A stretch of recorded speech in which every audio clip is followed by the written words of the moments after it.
السلام علیکم ورحمۃ اللہ۔ ایک حدیث پاک کا مفہوم ہے کہ ایک صحابی رسول نبی کریم صلی اللہ علیہ وسلم کی بارگاہ میں حاضر ہوئے اور آ کر عرض کی، یا رسول اللہ صلی اللہ علیہ وسلم، میرے ہاتھ سے دنیا نکل چکی ہے۔ تو نبی کریم صلی اللہ علیہ وسلم نے ارشاد فرمایا، کیا میں تمہیں وہ تسبیح نہ بتاؤں جو فرشتوں کی تسبیح ہے، جس کے ذریعے مخلوق کو رزق دیا جاتا ہے؟ اگر وہ تسبیح کرے تو اللہ رب العالمین دنیا کو ذلیل کر کے تیرے قدموں میں رکھ دے۔ تو نبی کریم صلی اللہ علیہ وسلم نے وہ تسبیح بیان فرمائی۔ وہ کون سی تسبیح ہے؟ جو فرشتوں کی تسبیح ہے، جس کے ذریعے مخلوق کو رزق دیا جاتا ہے۔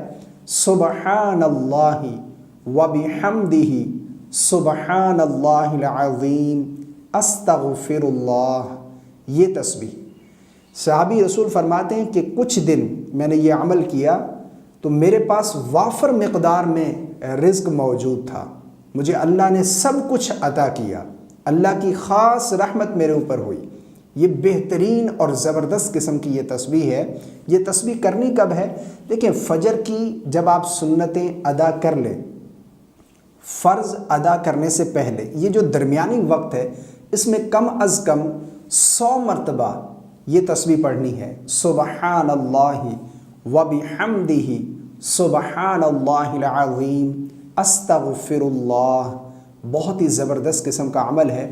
رزق تنگ ہے، رزق میں بے برکتی ہے، کماتے ہیں لیکن ہاتھ خالی ہوتے ہیں، پیسہ نہیں ہے، تو انشاءاللہ عز و جل یہ مسائل ضرور حل ہوں گے۔ اللہ رب العالمین ہم سب کو عمل کرنے کی توفیق عطا فرمائے۔ اگر آپ کو یہ ویڈیو اچھا لگا ہے تو ویڈیو کو لائک کر دیجیے گا، چینل کو سبسکرائب کر لیجیے گا، دوستوں کے ساتھ یہ ویڈیو ضرور شیئر کیجیے گا۔ السلام علیکم ورحمۃ اللہ۔